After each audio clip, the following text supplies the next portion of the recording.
Bonjour à tous, bonjour à toutes. Donc moi je suis Jean-Renaud Dumas. Alors je fais aussi partie des vieux de la vieille, puisque j'étais à votre place entre 94 et 2001. Enfin, 94 et 99 pour la géographie, puis 2001 pour l'économie. J'ai fait un parcours relativement classique de licence, maîtrise et un DEA dont le nom est légèrement moins compliqué que celui de mon collègue de gauche, qui était le DEA Structure et Dynamique Spatiale. Je ne sais pas si ça existe toujours. Il n'est pas mort, je l'apprends avec grand plaisir. Donc était un DEA en réseau qui se faisait donc avec d'autres universités en France, notamment Grenoble, Montpellier, Avignon, Marseille, Nice, que des universités sympas, et Besançon aussi.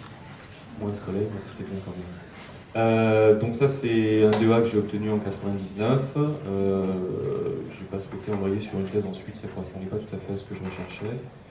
Je suis parti un an dans la nature pour essayer de trouver un stage un peu intéressant et un peu professionnalisant, que j'ai trouvé à la direction régionale de l'industrie, de la recherche et de l'environnement de la région Bourgogne, qui était donc une direction du ministère de l'Industrie, une direction qui existe toujours, vous allez voir. J'ai enchaîné après avec un DESS de sciences éco, qui me permettait de compléter un petit peu les connaissances sur, on va dire, sur les politiques publiques et la façon dont elles sont menées, qui était un intérêt que je me suis découvert en cours de route. Voilà, donc que j'ai obtenu en 2001, juste à côté en fac de sciences. Enfin, de sciences éco. Voilà. Donc à la suite de ce DESS, en fait, j'ai été embauché à la DRIL, donc à la Direction Régionale de l'Industrie, dans laquelle j'avais fait mon premier stage.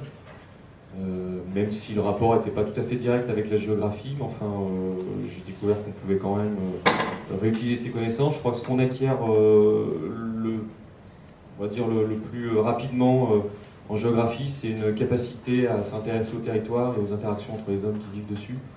Je crois que ça, c'est vraiment une des richesses principales de cet enseignement.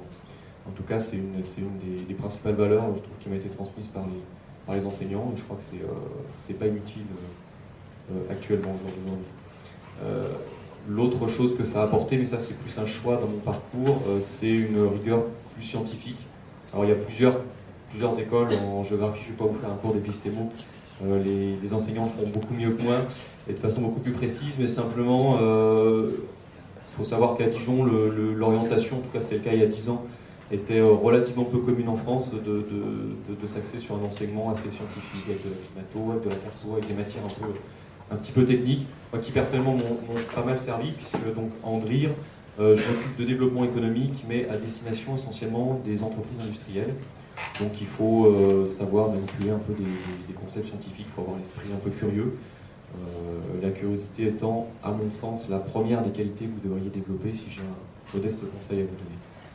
Voilà, donc aujourd'hui je suis sous contrat pour le ministère de l'Industrie, enfin feu le ministère de l'Industrie, puisqu'il a été dynamité. Je termine mon contrat très bientôt. Bon, on verra pour la suite des opérations, certainement dans des domaines proches, plutôt dans le conseil, en développement économique ou développement territorial, voire en développement industriel pour les projets d'implantation d'entreprise.